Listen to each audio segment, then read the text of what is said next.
The AAC Report is brought to you by Blake Blahut of Realty One Group. Whether you're looking to buy your very first home or looking to downsize or upgrade, call Blake Blahut anytime at 407-748-0484. Welcome to the AAC Report only on the Knightline Sports Network. I'm Jeff Allen. Thanks for joining me. We conclude our team-by-team previews on this edition of the show.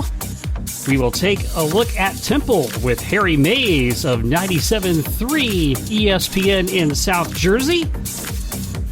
A look at the Cincinnati Bearcats. Brian Fox of BearcatsSportsRadio.com will take on that task.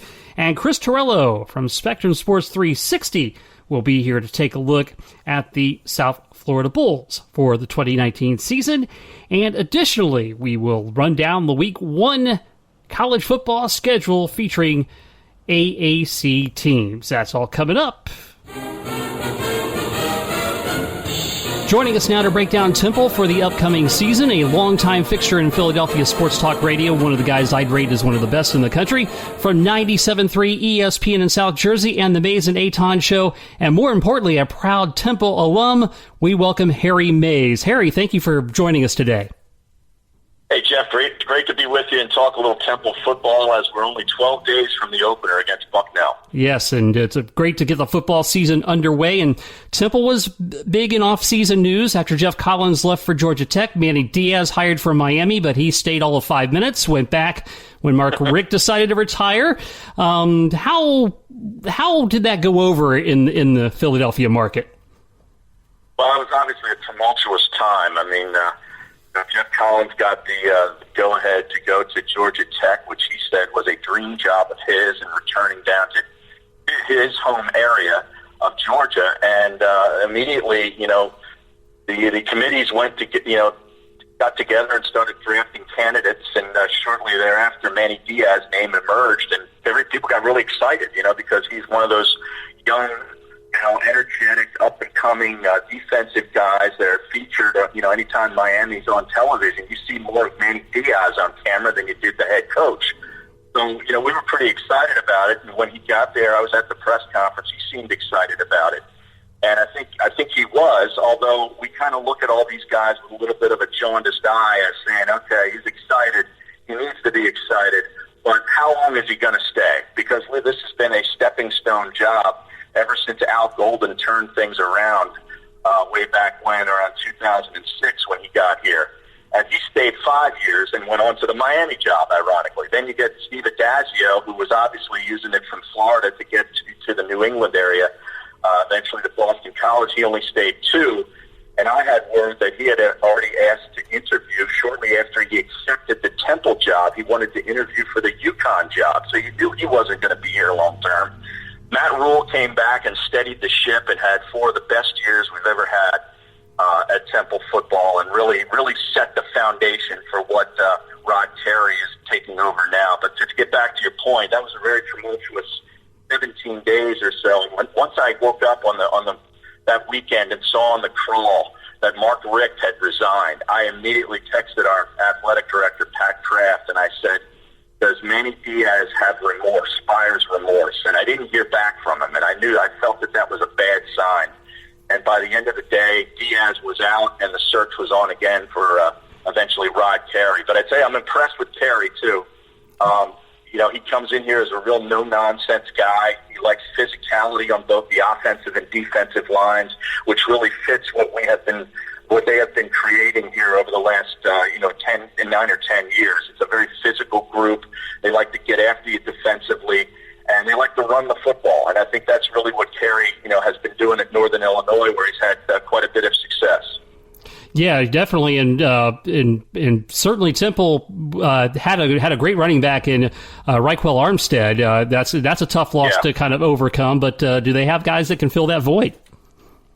Yeah, I don't know to his level right away. I mean, they got Jagger Gardner, who's a senior. He's a big kid, 6'2", 220, runs pretty upright, but he's a really tough kid. He's been with the program, like I said, for a long time, and he's gotten a lot of reps. He's played in a lot of games, and he's going to be the lead back. And following him is a kid named Kyle Dobbins, a sophomore, 5'11", 190. who looks the part too. I mean, Sean Bradley is going to be a guy you're going to see. He's a two-way player. He's a big-time linebacker, starting linebacker, but is also going to get some looks at running back, and he goes 6'1", 230. And so I don't expect there's going to be much of a fall off. It's going to be more of a group effort to replace the Rock. And at quarterback, Anthony Russo returns. He's a big, strapping kid, has a good arm, but probably does need to cut down on turnovers.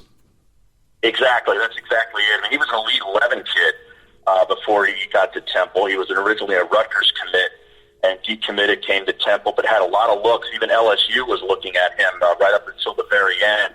But I think this is the year that he really has to step into his own. Like you said, he had 14 interceptions last year, which is just too many. But when he was inserted as the starter, which was game number 3 last year at Maryland, the team, they were 0-2 heading to that game, and they won that game 35-14. He threw for 228 and a couple of touchdowns, and they went on to win 7 of his next 10 starts. They also won against UConn, where they rested him and played Frank Newtile because he was a graduating senior. But the team went on a run once Russo was inserted. So I think this year, coming into this year, knowing he's the starter, and knowing what he has to do, it's his third new offense in 4 years, which is going to be tough on anybody, college or even at the pro level, to relearn a new offense. But apparently he's made great progress, and there's going to be a lot more RPOs in this offense, we feel, than under Jeff Collins. And he's ready to start. I mean, I think this is going to be a big year for him. And the receiving core, like the running back core, they lose a pretty good player in Ventel Bryant. And who's going to fill that void in the receiving core? Yeah, they do. And I talked to the people down there the other day, and they say the wide receiver group is actually their best and most talented group.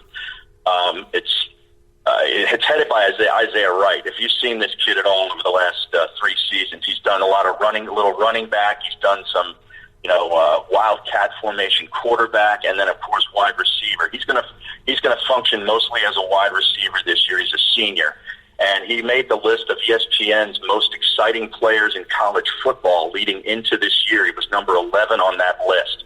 He's got a lot of skill, very shifty moves. He's got good hands and good instincts. He's 6'2", 220, and has played a lot of games, has a lot of experience.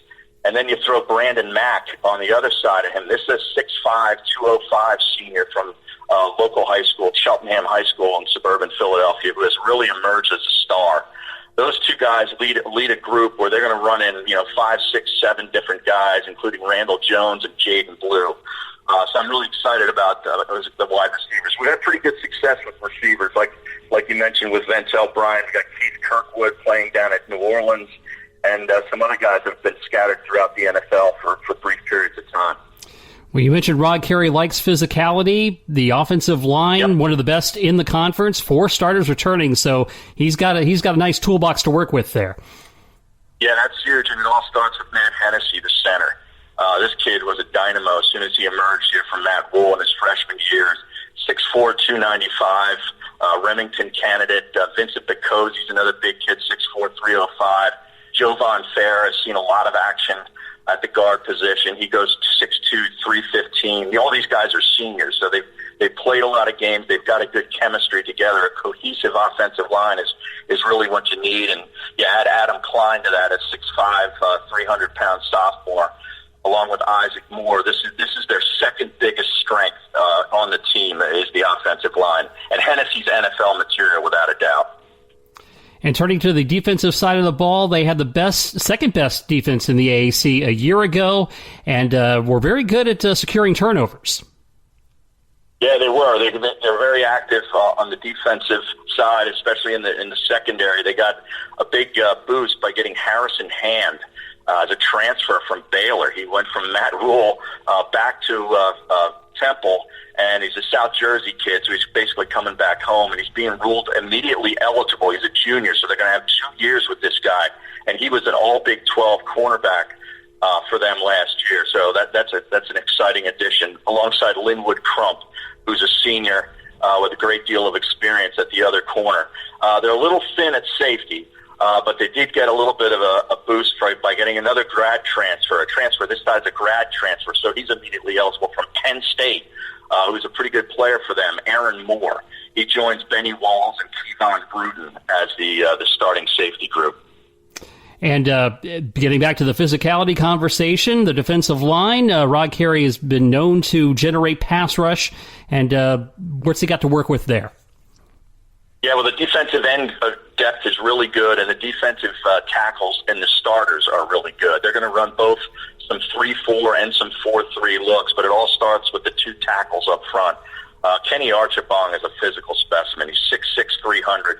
And I saw him when he came on campus as a freshman, and I'm like, wow, how did this kid slip through the cracks? Because this kid looks like a kid they play at Penn State or Ohio State on the D-line. He's going to lead the group along with Karamo Diabate, who's the nose tackle, and he was a 4-star recruit from Philadelphia, and he's now a senior. So they got good senior leadership in the center of that line. Now their ends played a lot last year, Quincy Roche and Daniel Levine, and they're both big, rangy, long guys, 6'4", 235, both seniors. Like I said, they're long. They get good edge rush and get to the quarterback, and the push they're going to get from those tackles is going to be huge too. And they also have a terrific linebacker in Sean Bradley leading that core. Yeah, that's the guy I said you're going to get to see some two-way action out of him at the running back position. He's a fantastic linebacker. This is the most experienced group for even the depth guys, because they've been running a lot of these guys in since they were freshmen, getting time, including, you said Sean Bradley. Chappelle Russell is a physical specimen. He's a senior at 6'1", 230. Had a couple of big injuries that he fought through early in his career at Temple, but he's looking to have a big senior season. Sam Franklin is another senior linebacker, a tall kid, 6'3", 210, gets in front of a lot of footballs, too. These guys find balls, get a lot of deflections, and really harass running backs. Isaiah Graham Mobley and William Quentu, too, are some other seniors. I just rattled off 5 seniors that are going to get a lot of time in the linebacking crew. And how do you think this 2019 season will play out for Temple? Well, they got both of their Power 5 games are at home this year. They have Maryland at home, which is in week 2. Like I said, they beat them last year pretty handily. And they have that Maryland's going through a coaching change as well. And they have Georgia Tech. Jeff Collins comes back here in his first year. How about that? From going to Temple to Georgia Tech. It's ironic. I mean, this game was scheduled years ago, long before any of this transpired. But they're going through a whole roster change, as you might imagine. There's not going to be any more triple option, down at Georgia Tech. So the roster change could mean a tough year for Georgia Tech. So those two spots I'm feeling pretty good about. As far as the AAC goes, and this is a very deep conference, I don't think it gets the respect that it deserves because, Temple's picked to be 3rd or 4th in the East. And the East is loaded with UCF, which is a home game for Temple this year. And, of course, South Florida, which they have to go to South Florida.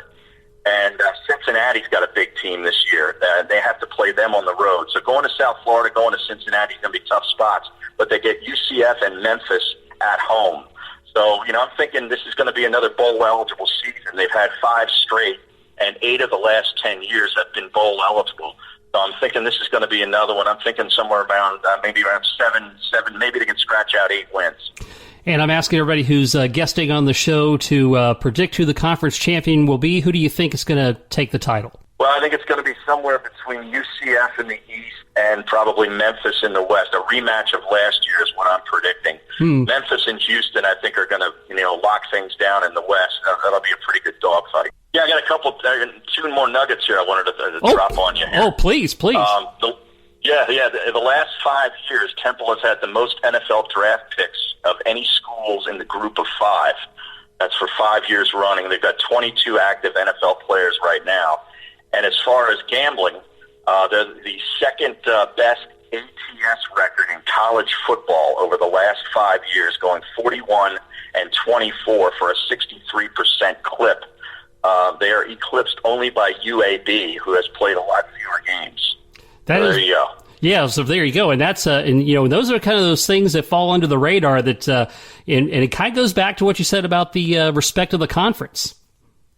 Mm-hmm. No doubt about it, man. I tell you, Coach Carey's done a great job with recruiting already. He managed to salvage 19 commits last season, during all that tumult, and they've already got 18 committed for next year. No doubt about it. So it should be an interesting season. Harry Mays from 97.3 ESPN in South Jersey. I certainly thank you for taking the time to give us the breakdown on Temple. Thank you, Jeff. Anytime. And Harry was the first guy we've had on to give us some gambling nuggets for all you gambling degenerates out there. I say that with complete affection, complete love for you guys. But nonetheless, that look at that region of the country, gambling obviously very prominent up in the Northeast like that. Our previews of Cincinnati and USF coming up when the AAC report continues in just a moment.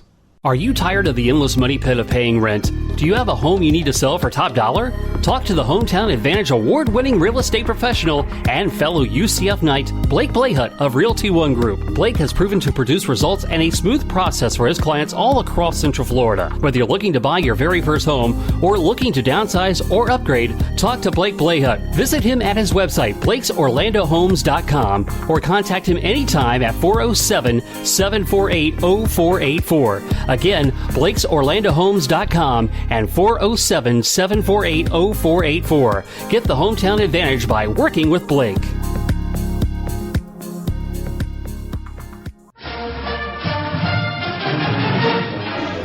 We take you now to the Queen City. Brian Fox of BearcatSportsRadio.com is here to help us take a look at the Cincinnati Bearcats for 2019. Brian, thank you for being here. Hey, thanks for having me.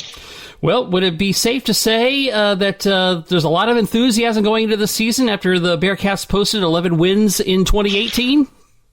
That would be that might even be an understatement. The excitement here has reached a fever pitch not seen since maybe 2009, when the Bearcats went to a couple of BCS bowl games under Brian Kelly's wise supervision.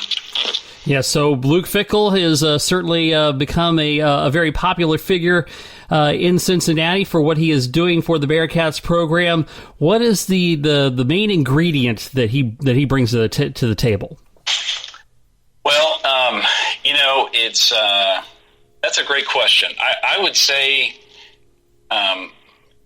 Luke Fickell is a methodical and organized human being. Mm-hmm. That is his wiring, and so that is his approach. I think he has assembled a team of coaches that surround him who also embody that kind of methodical preparation and have those characteristics about themselves as well. So I think that has permeated the program, whether you're talking about how the team executes during practice to how the coaches execute during the recruiting season. I think that certainly seems to be the new energy, I guess, if you could call it that. Well, on offense, sophomore quarterback Desmond Ridder, he had a fantastic first season a year ago, completing over 60% of his passes, almost 2,500 yards, 20 touchdowns to just 5 interceptions, and brings a little bit to the table with his legs as well. And you got to certainly think that he's just only scratching the surface. I think that's right, and he's got a strong arm, and he's got quick feet and can make things happen with his feet. But beyond that, I think what has been the most encouraging thing to watch from him is how he manages the game, how patient he is, and he doesn't make a lot of big mistakes. And so he's not afraid to eat a sack. He's not afraid to throw the ball away. He's also not afraid to get roughed up a little bit, scrambling to get 2 or 3 yards, and just to get some positive momentum. So, he's a great leader, and now a proven leader who, coming into last season, was not someone that a lot of people really expected much out of. And so, he won us all over. The UC's team goes to Camp Higher Ground each summer to prepare, and it's a camp that's about 45 minutes away from campus.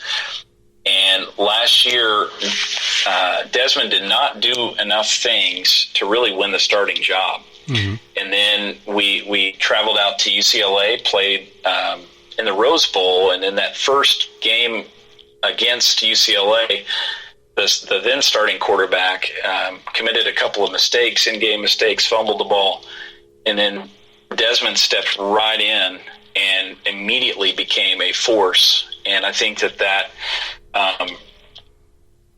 for him to have a full year of experience now under his belt, and for him, his personality, his makeup, he's got a real, they always talk about quarterbacks and their intangibles.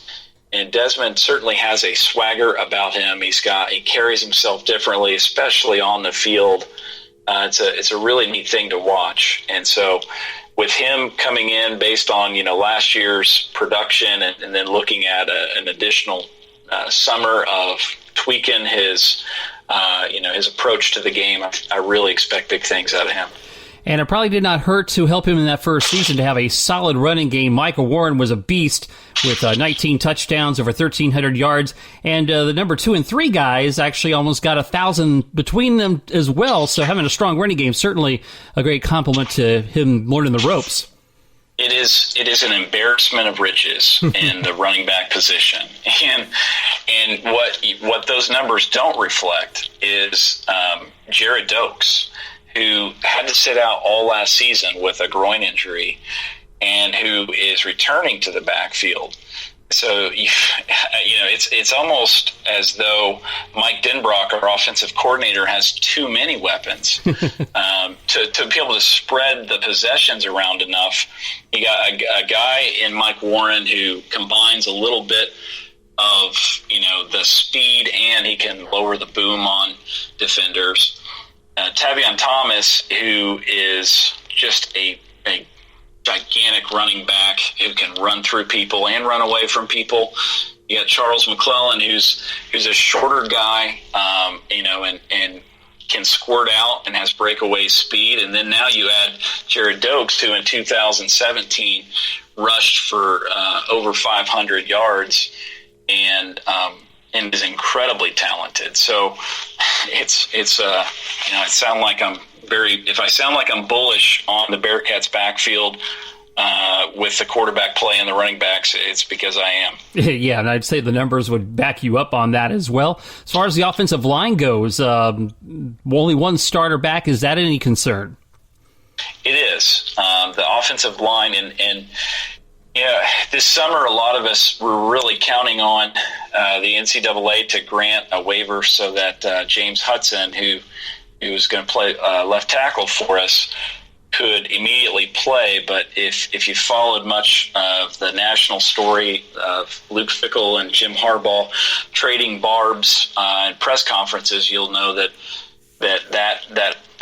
waiver was turned down by the NCAA, and so we only returned Morgan James, who's a great and serviceable guard and a great guy to build the line around. We do have some guys who have some experience and some time back there, down there, I should say, in the offensive line. But that is a question mark without question. And obviously Ritter will need time to throw the football, and some talented players on the receiving corps as well. Yeah, and we've got some guys on the edges who have played pretty well. I would say there are a lot of different theories out there, I guess, and a lot of folks think that quarterback play and defensive line play are two areas where teams differentiate themselves. But I would say, if you're looking for question marks on the Bearcats, it would be our receivers and our offensive line. Mm-hmm. And our receivers, we don't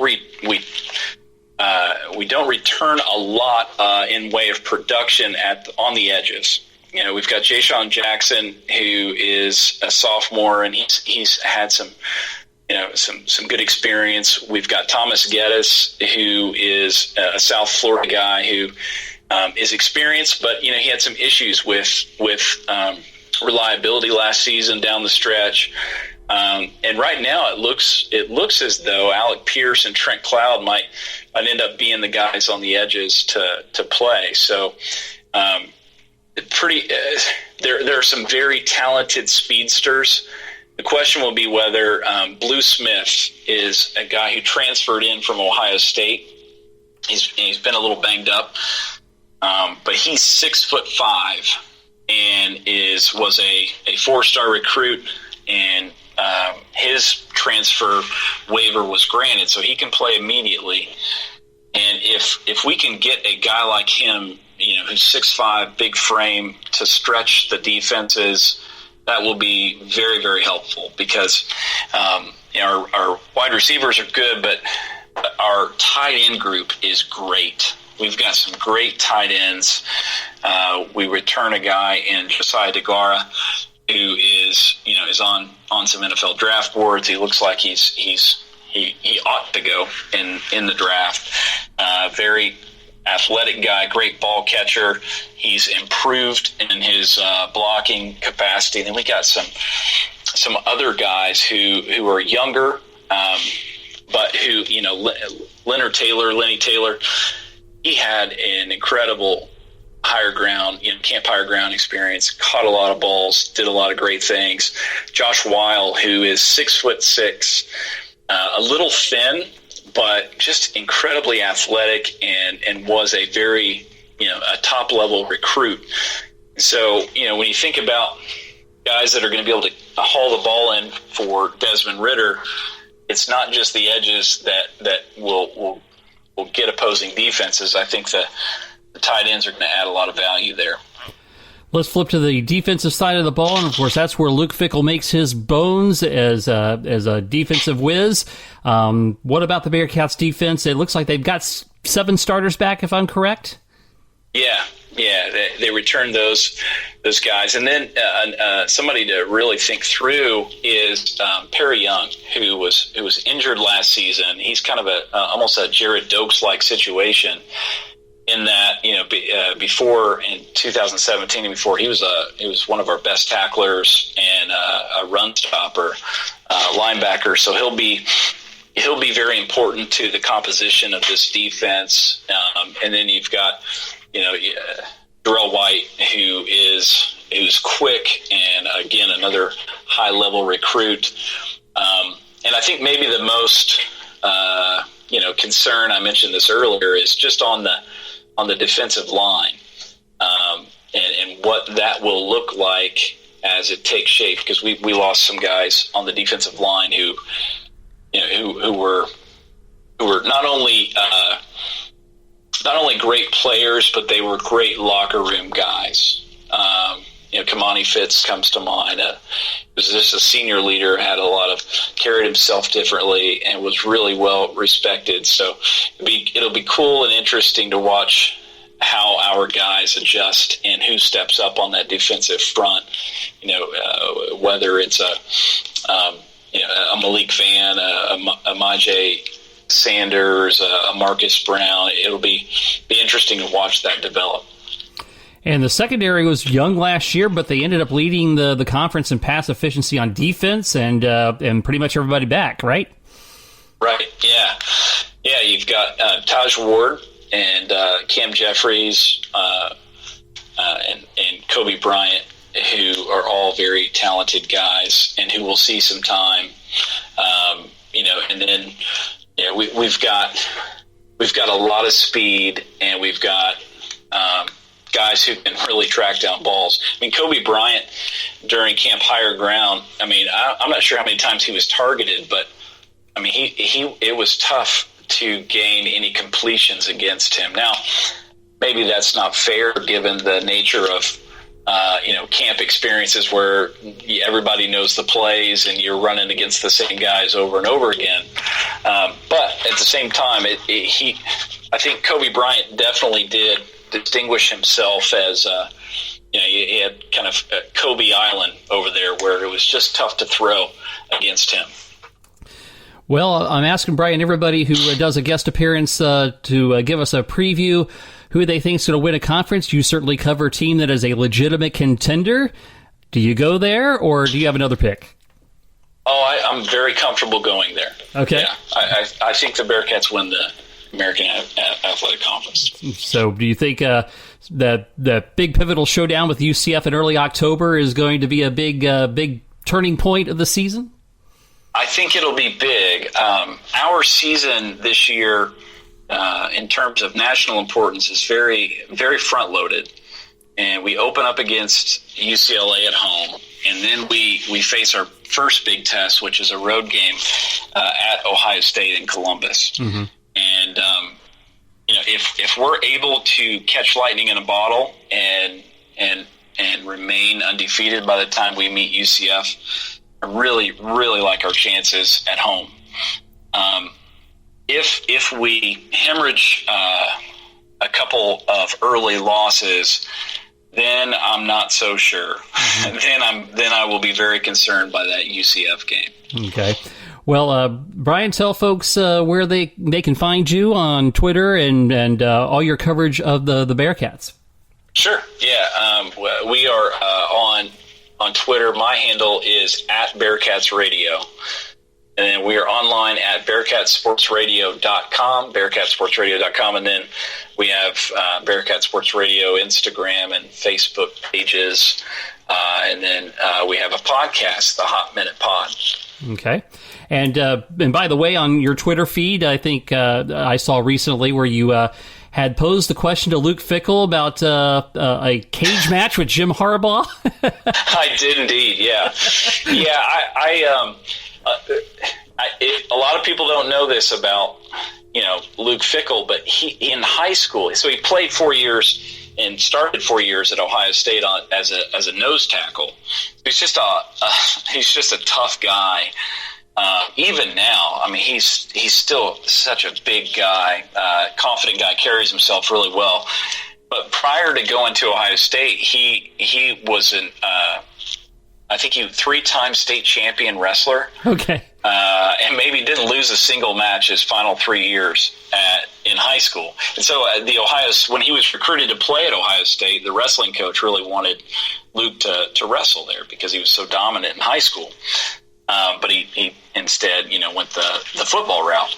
So if they were to get into a cage match, I do not like Jim Harbaugh's chances, because I think Luke could fold just about anybody up like a pretzel. Yeah, I'm about to say, I don't know if there's any coach in college football that could square a toe-to-toe with him. He is an impressive figure. He is. And it matters. His imposing presence, his toughness, of course he's got the resume, having coached at Ohio State for so long. But even beyond that, just who he is, there's an inherent respectability about him.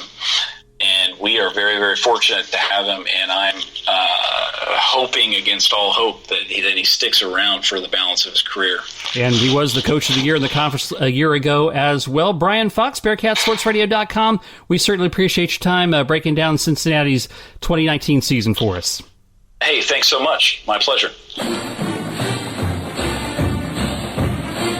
And we head over to Tampa to talk about the USF Bulls, preview the 2019 season. Chris Torello from Spectrum News 360 on Bay News 9 over in Tampa and News 13 here in Orlando joins us to do just that. Chris, how are you doing? I'm doing great. I love all the UCF coverage, all the UCF fans, and so it should be a great season for USF and UCF. So, Chris, is year 3 a pivotal year for Charlie Strong? They started out great in his first season, still had Quentin Flowers at the helm. Last year, 7-0 start with 6 straight losses. Do you consider this a pivotal year in his tenure? Well, I absolutely think it was pivotal, but for him it began all the way back in January. I mean, him walking off the field to the Gasparilla Bowl, you saw as angry a Charlie Strong as I've ever seen, and this is a guy who has always had a cool, calm demeanor, and he was so just enraged. He had some players coming up to him before that game saying, hey, I don't even want to play in this bowl game. I have to worry about my draft status. He just was like, you know what, we need to cleanse this program. And he did just that. I mean, 11 players get dismissed. And, people don't talk too much about the 4 coaches that are no longer here. But those 4 coaches, I think that was just as needed as anything. And then to bring in a guy like Kerwin Bell as their offensive coordinator, it really allows Charlie to maybe not have to worry as much about what the offense is going to have to do on a week-by-week basis. There's been a joke, if UCF fans have seen it on Twitter, that USF actually has an offensive playbook this year. That's because their former OC, Sterling Gilbert, now the head coach at McNeese State, did not have a playbook.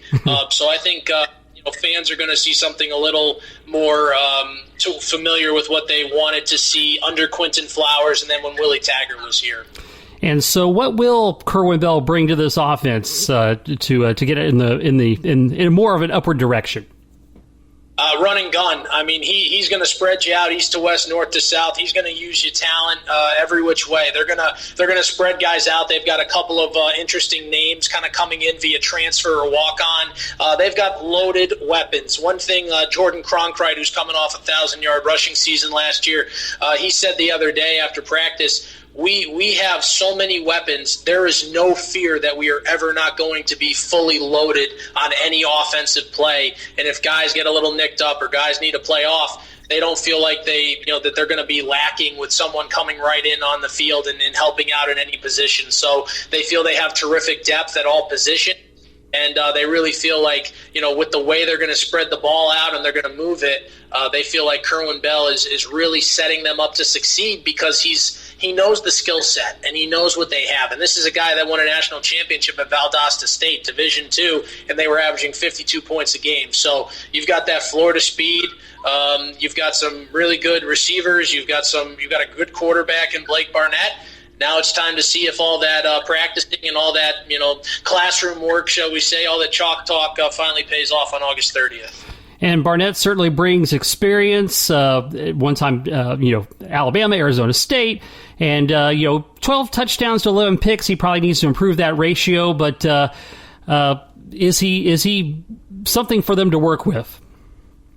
Oh, he's more than something to work with. He's one of the smartest quarterbacks in this conference. I think, one thing about Blake Barnett is that he needed an offensive line in front of him, and hopefully they have that this year. One of the new coaches, Jeremy Darvo, who's their new offensive line coach, he comes in, and I think he's going to be somebody who, can absolutely kind of reshape everything. And Kerwin Bell is very big on that. I remember standing there getting ready for media availability at field after the spring game. Kerwin Bell brought his team about 10 feet away from us in his unit, and he said, listen, we have to get stronger. We have to be tougher. He goes, and we need the offensive line to step up. And I talked to people in the program, close to the program, saying the offensive line had a terrific summer. And, they've got guys like, William Atterbury. He'll be at left tackle. He's kind of been able to play all over the line. Marcus Norman is back. He'll be the other tackle. They've moved guys in. Jennings will be at a guard position. Sissel's going to have a nice year at center. So they seem to be as strong as they can be at offensive line. And I think that's going to help somebody like Blake Barnett. He's as talented as anyone when it comes to throwing the ball, when it comes to decision making. Just give him that pocket, give him the time. He's also added 20 pounds of muscle, so I think he's definitely done what he could to be durable, to definitely be able to take some hits when they come, and let's face it, they will. It always happens. So I think he's definitely confident heading into what will be his final year as a collegiate quarterback. And he's got some good tall targets to work with, one of them being tight end Mitchell Wilcox. Yeah, Mitch Wilcox is a name that UCF fans are happy to remind everyone about because of what happened in 2017 on that final drive at Spectrum Stadium. But, Mitch Wilcox is probably the top tight end prospect heading into 2020. And, it was very tempting for him to test the waters this year, and he decided he was going to stay put, the Tarpon Springs alum. I think he came back for two reasons. One, he believes in Blake Barnett, and two, he believes in Kerwin Bell. And I think if either of those situations weren't exactly where he needed it to be in terms of quarterback or play caller, he wouldn't be here right now. He'd be on some roster somewhere making a decent living. So he's back, I think, to try and prove himself. that he can do more than just a couple touchdowns a year. He's finally in an offense that should be able to take advantage. They've got great passing plays for him, and they're going to draw up different things. Like what we've seen so far, I mean, there's going to be things they're going to install next week that they're going to use for Wisconsin that we haven't seen yet. So I think the creativeness of Kerwin Bell is really going to help someone, especially like Mitch Wilcox. Let's flip over to the defensive side of the ball. 7 starters returning, but they've got to do better than where they ended last year, 104th in the nation, allowing about 450 yards a game and 32 points a game. And where are they going to get that done? They're going to get it done because of their experience. And I think they had about a dozen freshmen who played last year, and that was more because of injury. But, I mean, you really can't teach experience. You cannot teach freshmen coming in off of high school fields, how to play college football. And I think a lot of their guys have really cut their teeth. They had to go through a tough into the season, but they've got young guys, redshirt, sophomores, redshirt freshmen, redshirt sophomores who I think are really going to help out. But I'll be honest with you, the biggest thing for this defense is going to be their leadership. When you've got guys like Greg Reeves and Kirk Livingstone, one thing Charlie Strong has talked a lot about, and he and I just finished a one-on-one together that'll air Monday night on Spectrum Sports 360. He talked about how you had Quentin Flowers, you had Augie Sanchez, you had all these guys who were the voices for 2 or 3 years, and then these guys become juniors, and they have to step up, and they haven't had to say a word. And that's what happened last year with the likes of Reeves, the likes of Livingstone. And I'll tell you what, those two guys have just been so tremendous in the weight room, on the field. They are the true leaders of this defense, and I think the defensive front's going to be fine.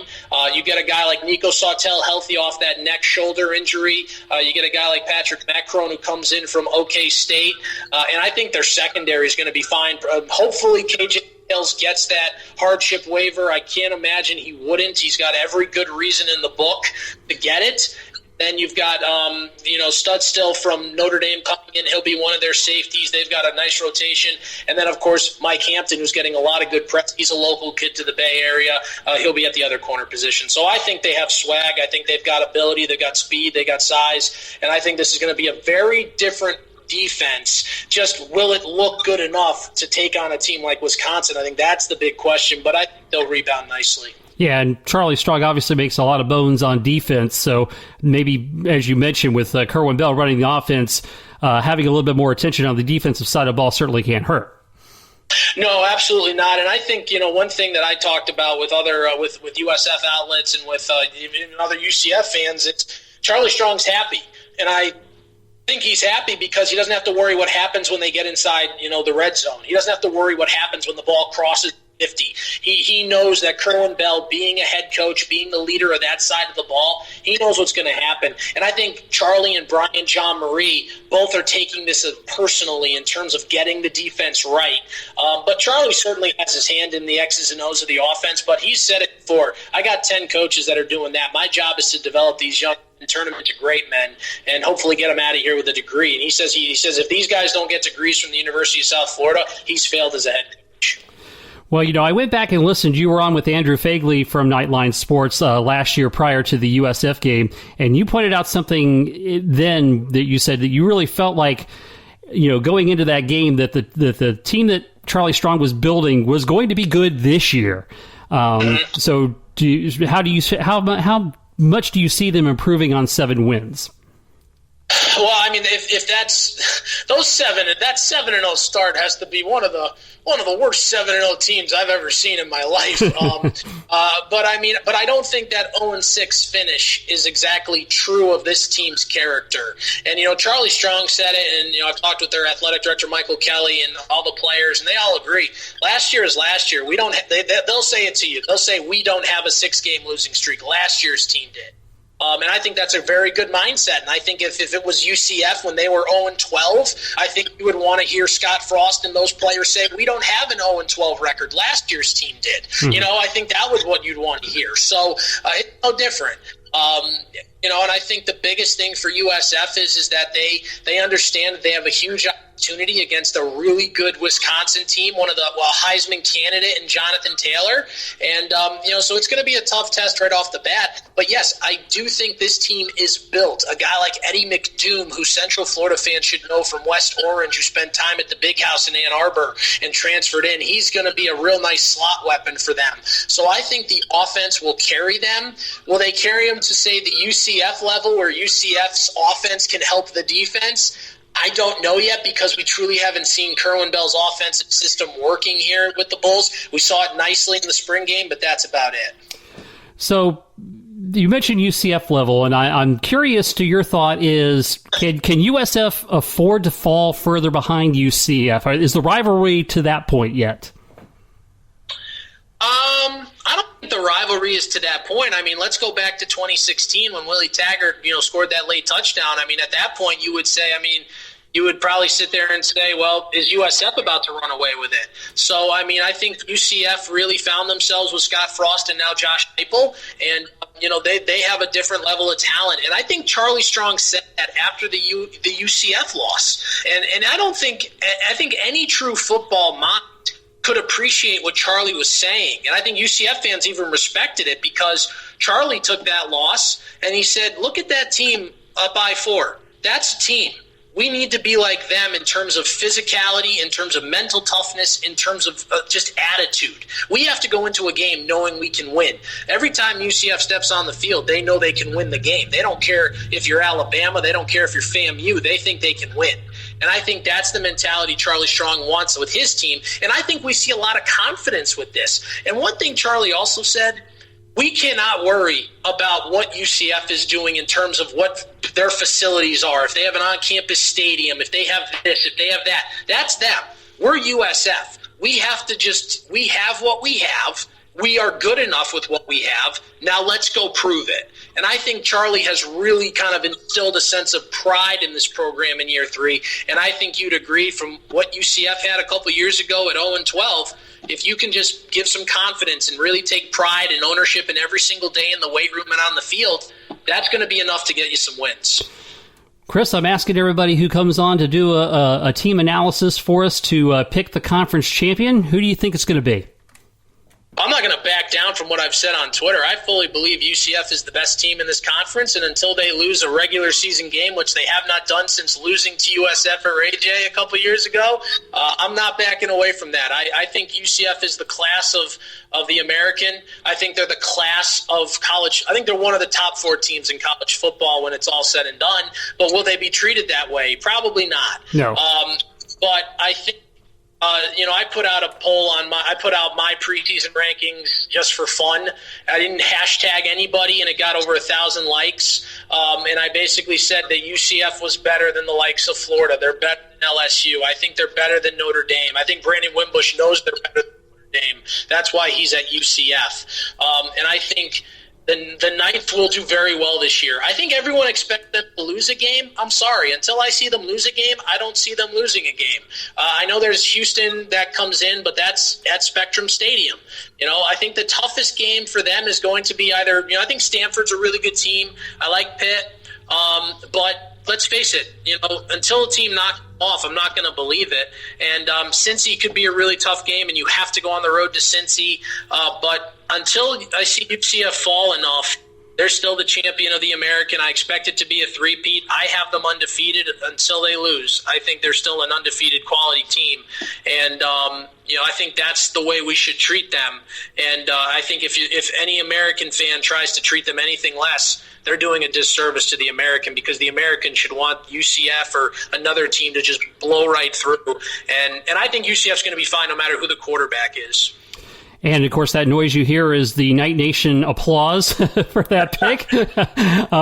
So, Chris, obviously you are pretty well connected to UCF fans on Twitter and also with Spectrum Sports 360. But for those, we get new listeners all the time. Give us your Twitter info and any other details you'd like to provide.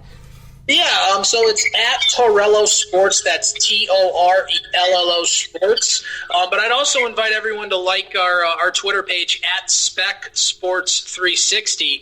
Like you said, we have the show every night at 10:30, both on Spectrum News 13 in the Orlando, Central Florida area, as well as in the Tampa Bay area. My colleagues over in Orlando do a great job. Despina Barton, Luke Hetrick, John Alba, Pat Welter. Despina, we've kind of referred to each other as work twins. She covers UCF. I cover USF a lot more. So, she's a great follow. I know Luke Hetrick's going to be doing some more games this year at the Bounce House, so definitely give him a follow. And, they do it a lot better than a lot of people. And I stress that enough. It's one thing to do it in print and put up a video on your phone. What they do is a lot more challenging because they also have to analyze the game and then also get you that heartfelt feature that runs for 2 or 3 minutes. So, they do a great job and they're well connected. So I can't say enough about my teammates over in Orlando. And I think it's going to be a great football season. And I really hope that when I get over to see everybody late Black Friday after Thanksgiving, I hope that game means something more than just it being a rivalry game. Well, that would definitely be awesome indeed. Chris Torello from Spectrum Source 360, we certainly appreciate you taking the time. Thank you. And we hope you've enjoyed all these team-by-team capsules we'll be doing over the last few weeks. I know just doing these, I feel much more educated about conference foes going into the 2019 season. And we also like to make sure we plug the various folks who are on the show. So if you want to follow those teams or get more information about those teams, you can do so. Forgot to pass along Harry Mays, who did Temple Force earlier in the show. His Twitter is at HarryMaysTU to follow Harry on Twitter. So let's get down to business looking at week 1 in college football. And here's the slate of games featuring the teams from the American, all out-of-conference games. Of course, it all starts Thursday night. 7 o'clock ESPN, UCLA will be at Cincinnati. The Bearcats beat UCLA last year on the West Coast. The Bruins now in for their return trip at Nippert Stadium. 7 o'clock ESPN3, Wagner at UConn. Randy Edsall's been pointing at the Wagner game since UConn announced they were leaving the AAC. 7:30 p.m. CBS Sports Network. It's our very own UCF Knights hosting the Rattlers of Florida A&M. Ironically, A&M leads the series 1-0, but that was way back in 1987. And we are definitely looking forward to seeing some action in the Bounce House. At 8 p.m. on ESPN3, FIU is at Tulane. And so that is a Conference USA matchup with the American. FIU won the last meeting between those two teams back in 2017, and that has been their only meeting so far. Turning to Friday, 7 o'clock on ESPN, South Florida playing host to the Badgers of Wisconsin, who defeated USF back in 2014. At 7 p.m. on FS1, Tulsa on the road at Michigan State as the Golden Hurricane try to make a little bit of noise. On Saturday at noon, East Carolina will be at North Carolina State. That is on the ACC network. Hopefully you have a provider that will have that on there for you. North Carolina State leads that series 17-13, and they last met in December 1st, 2018, with North Carolina State trouncing the Pirates 58-3. At noon on ABC, it's Ole Miss at Memphis, a long-standing battle. Ole Miss has a significant lead in that series, 49-11 with 2 ties, and Ole Miss won the last meeting back in 2016. 3 o'clock on ESPN3, Temple plays host to Bucknell. Bucknell actually leads that series, but their last meeting was in 1970. So I think those teams are much different places nowadays as far as the gridiron is concerned. 3:30 CBS Sports Network, the first ever meeting between Holy Cross and Navy as the midshipmen kick off their season at home. 7 o'clock on Saturday night on ESPN Plus. the Mustangs of SMU taking on Arkansas State. SMU leads that series 2-1 and won the last meeting in 2017 by a 44-21 score. And last but not least, Sunday Night Football will be at least of the college variety on ABC as Houston takes on Oklahoma in a big showdown there. And Oklahoma leads the series 2-1. Houston won the last meeting back in 2016, and a game to keep an eye on because Dana Holgorsen certainly knows about preparing for Oklahoma from his days in the Big 12 with West Virginia. And you might recall West Virginia, Oklahoma had like a shootout that was like a basketball score. In fact, that was the very same day of the UCF USF game last year, if I recall correctly. So that is the full slate of games featuring the AAC teams in action, as it is great to have Pigskin back in our lives once again. And let's take a couple other news and notes to touch on that made it in time for this podcast. UCF earns top billing in the AAC volleyball preseason poll. They are the defending conference champs, and they edged out Cincinnati in the voting for that. And turning to women's soccer, the awards for this week, the Offensive Player of the Week, Clarissa Laracy of Memphis. 4 goals on 6 shots in their 2 victories last week. Defensive Player of the Week is Sabrina Wagner of South Florida. She assisted on their game-winning goal in the 2-1 victory over Auburn, and obviously led their defensive effort as the Bulls only allowed 2 shots on goal and 4 total shots. And the goalkeeper of the week is Madison Less of Cincinnati. Her 9th career shutout with a 2-0 win against St. John's. And the Rookie of the Week, Maya Jones of Memphis. In her first 2 collegiate starts, a pair of assists in her week of action there. Next week, we will recap all of this weekend's football action and get you set for week number 2. And as I will totally steal this from the great Steve Zabin in Washington, D.C., it is great to have Lord Football back. This has been the AAC Report only on the Knightline Sports Network. I'm Jeff Allen. Thanks for listening.